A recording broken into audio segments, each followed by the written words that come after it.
আমরা সকালের নাস্তা খেয়ে রওনা দিচ্ছি হসপিটালে রোগী দেখার জন্য। তো কে অসুস্থ হসপিটালে গেলেই বুঝতে পারবেন। ওই যে আমাদের জন্য অটো দাঁড়িয়ে আছে, অটোতে যাব। ঠিক আছে, তো এইদিকে তালাটা মেরে দিয়ে যাই। তো আমরা যাইতেছি। আমাদের এই যে অটো ড্রাইভার আর একটা পেশেন্ট দাঁড়াইতেছে, এখন গাড়িতে উঠবো। সামনে সামনে, আরে সামনে বোনের পাশে।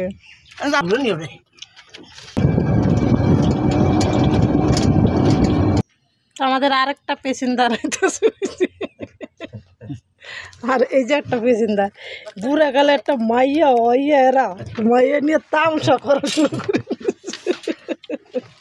মোবাইল বলে মরিয়ম রাফিয়া আক্তার, মরিয়ম মরিয়ম আক্তার রাফিয়া মোবাইল দাদু আইব না। আমার এক যা অসুস্থ আর সব যা বাড়ি থেকে দেখতে যাইতেছি হসপিটালে। মোবাইল উঠেছে সবাই মিলে মোবাইল উঠে কি মোবাইল পানিতে পড়ে গেছে, দাদুর মোবাইলটা পানিতে পড়ে গেছে, মোবাইল নিয়ে গোসল করতে নামছে। 20 ঘন্টায় খোলা।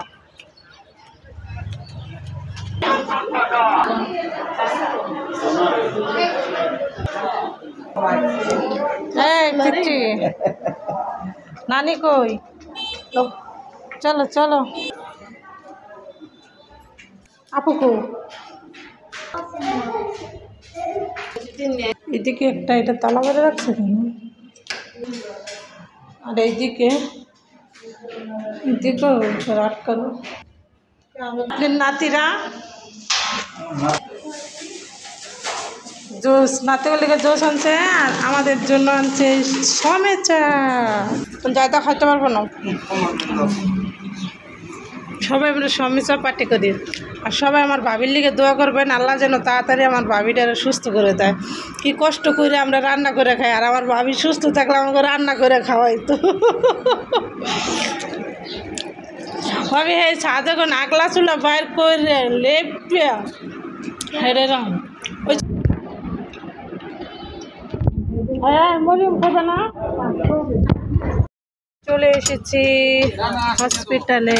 তো সকাল সকালে তো ঘুম থেকে উঠে রান্না শুরু করে দিলাম। ডিম বোনা করছি, এখানে লাল শাক ভাজি, আর এই দিকটা আছে বড় বড় মতন এই তো সাদা ভাত। আজকে ভুলে বাইরে নিছি ভাত। ডাল আছে, কালকে রান্না করছিলাম, এই ডাল কিছুটা আছে।